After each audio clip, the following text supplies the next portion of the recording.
दोस्तों, फिलिस्तीन में जारी जंग के बीच सुकून भरी तस्वीरें भी अब सामने आई हैं। पहली बार इसराइल हो या हमास, दोनों तरफ जश्न का माहौल दिखा। बंधकों की रिहाई के दौरान की हर एक तस्वीर आपको दिखाने के साथ साथ बंधकों की रिहाई का दूसरा दौर विवादों से क्यों भरा रहा, क्यों विवादों में आ गया है और इसका बाकी बंधकों की रिहाई पर क्या असर पड़ेगा, ये भी आपको आज के इस वीडियो में बताऊंगी। नेतन्याहू पर गिरफ्तारी की तलवार क्यों लटक रही है और जेल जाने से बचने के लिए उन्होंने अब कौन सा नया बहाना बनाया है, ये तमाम खबरें, इसके साथ भी और बहुत सारी बड़ी खबरें लेकर आपके सामने सुबह सुबह हाजिर हूँ।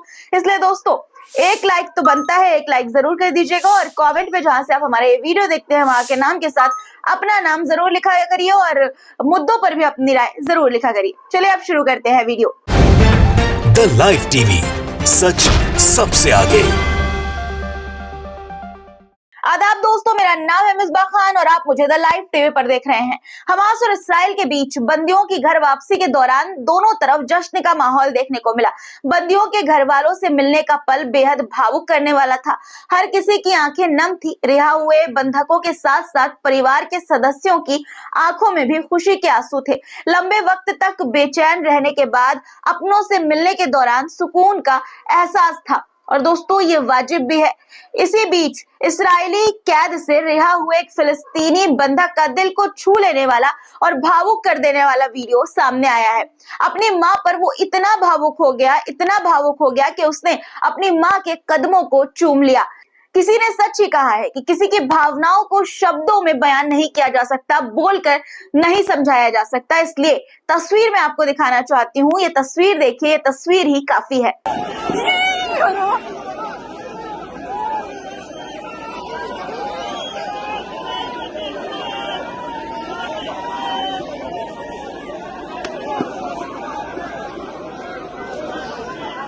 गजा पट्टी में जैसे ही फिलिस्तीनी बंधकों की एंट्री हुई, पूरा माहौल खुशनुमा हो गया। सड़कों पर जनता का सैलाब उमड़ पड़ा। घर वापसी पर फिलिस्तीनी बंधकों का लोगों ने जोरदार स्वागत किया। लोगों ने हमास के समर्थन में जोरदार नारेबाजी की और बंधकों की रिहाई को लेकर उनका शुक्रिया अदा किया। इज्जत अल दीन ब्रिगेड को बधाई के नारों से पूरा आसमान गूंजने लगा। बता दें कि इज्जत अल दीन ब्रिगेड अल कस्साम ब्रिगेड को कहते हैं। अल कस्साम ब्रिगेड हमास के लड़ाकों को कहा जाता है। अब फिलिस्तीनी जहां अपनी खुशी का इजहार करते हुए अल कस्साम ब्रिगेड्स को बधाई के नारे लगा रहे थे, वहीं रिहा हुए फिलिस्तीनी बंधक पूरे जोर के साथ, पूरे जोश के साथ इस बात का ऐलान कर रहे थे कि वो मोहम्मद डेफ के कट्टर समर्थक हैं। बता दें कि मोहम्मद डेफ हमास के एक प्रमुख सैन्य नेता थे और अल कस्साम ब्रिगेड्स के कमांडर थे।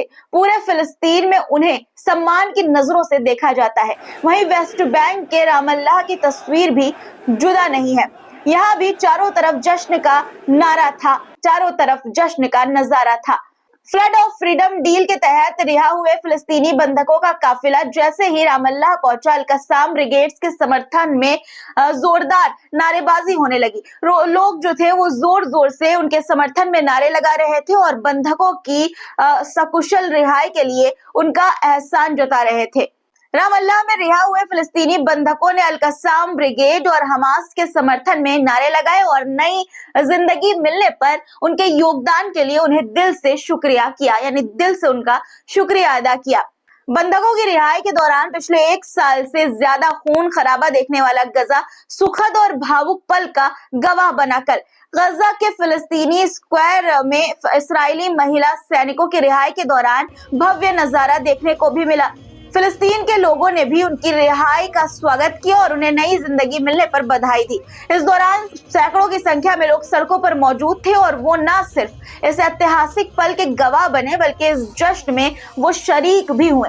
बंधकों की रिहाई के दौरान एक तस्वीर सामने आई। गजा में अल कस्साम ब्रिगेड्स ने जेनिन में इसराइली सैनिकों को चुनौती देने वाले सैनिकों को दिल से सलाम किया। इसराइल और हमास के बीच दूसरे दौर में कुल 204 बंधकों की रिहाई हुई। हमास ने 4 इसराइली महिला सैनिकों को रिहा किया, वहीं इसराइल ने बदले में 200 फिलिस्तीनी बंधकों को रिहा किया है। रिहा हुए 200 फिलिस्तीनी बंधकों में अहमद हुसैन अली भी शामिल है। यरूशलेम में जब वो अपने परिवार से मिले तो ये पल बेहद भावुक करने वाला था। वहीं हमास ने जिस 4 इस्राएली महिला सैनिकों को रिहा किया है उनकी जानकारी सामने आ गई है। करीना एरीव उम्र 20 साल, डेनिएला गिलबोव उम्र 20 साल, लेवी उम्र 20 साल और लिरी अल्बा उम्र 19 साल। रिहाई के बाद जब वो अपने परिवार वालों से मिले तो उनकी खुशी का ठिकाना नहीं था। पीड़ित बंधक और उनके परिवार वालों के लिए मिलन का ये पल बेहद भावुक करने वाला था। भावुक हो भी क्यों ना, आखिर 477 दिनों तक कैद में रहने के बाद जो उनकी रिहाई हुई है, आजादी का सही मतलब क्या होता है, इन बंधकों को आज इसका एहसास बखूबी हो गया होगा।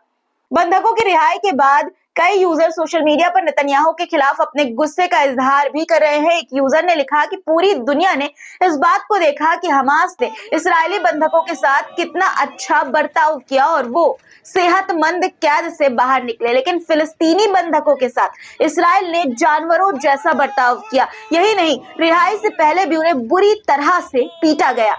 दोस्तों, ये दिखाता है कि इस्राएल और हमास के बीच कितना ज्यादा फर्क है, कितना ज्यादा इन दोनों में अंतर है। हमास और इस्राएल के बीच बंदियों की अदला बदली का दूसरा दौर विवादों से भी घिरा रहा। दोस्तों, इस्राएल ने हमास पर सीजफायर डील को तोड़ने का आरोप भी लगाया। इस्राएल का आरोप यह है कि डील के तहत इस्राएली आम महिलाओं को पहले छुड़ाना चाहता था, लेकिन इसके बदले हमास ने इस्राएल की 4 महिला सैनिकों को रिहा किया है। यानी कि अपनी सैनिकों की रिहाई से इस्राएल खुश नहीं है। इस्राएली महिला सैनिकों की रिहाई के बीच सोशल मीडिया पर एक पोस्ट काफी वायरल हो रहा है, जिसमें एक यूजर ने गजा में इस्राएल के अतिक्रमण का विरोध करते हुए लिखा कि यहूदियों के लिए गजा कब्रिस्तान है। अब बात नेतन्याहू की, जिसे इन दिनों दिन रात सोते जागते जेल जाने का डर सताने लगा है। कोर्ट के सामने वो भीख मांग रहा है, अपनी सेहत का हवाला दे देकर, और उन पर दया दिखाने की गुजारिश कर रहा है। दरअसल दोस्तों, नेतन्याहू के खिलाफ कोर्ट में भ्रष्टाचार का मामला चल रहा है। कोर्ट ने मामले की जल्द से जल्द सुनवाई के लिए नेतन्याहू को हफ्ते में 3 दिन कोर्ट में पेश होने का आदेश दिया है, लेकिन धूर्त नेतन्याहू अपनी आदत से बाज नहीं आ रहा है। कोई ना कोई नया बहाना बनाकर वो कोर्ट के मामले को लंबा खींचना चाहता है। यही वजह है कि नेतन्याहू ने कोर्ट से अपील की है कि उसकी जो है वो तबीयत, सेहत खराब है, उसके मद्देनजर उसे सप्ताह में केवल 1 बार गवाही देने के लिए बुलाया जाए। दोस्तों, आज के लिए इतना ही। आज की खबरों पर आपकी क्या राय है, कमेंट में जरूर लिखिएगा। अगर आपका कोई सुझाव हो तो प्लीज जरूर शेयर किया करिए। आपका प्यार, आपके सुझाव मेरे लिए बेशकीमती हैं, इसलिए अपना सुझाव जरूर कमेंट बॉक्स में लिखा करिए। एक और जरूरी बात कि अगर आपने चैनल को सब्सक्राइब नहीं किया है तो जरूर से कर लीजिए, ताकि देश और दुनिया की ताजा तरीन खबरों से आप हर रोज वाकिफ हो सके। अभी तक वीडियो देख रहे हैं और लाइक नहीं किया है तो लाइक करके ही जाइएगा। खुदा हाफिज। द लाइव टीवी, सच सबसे आगे।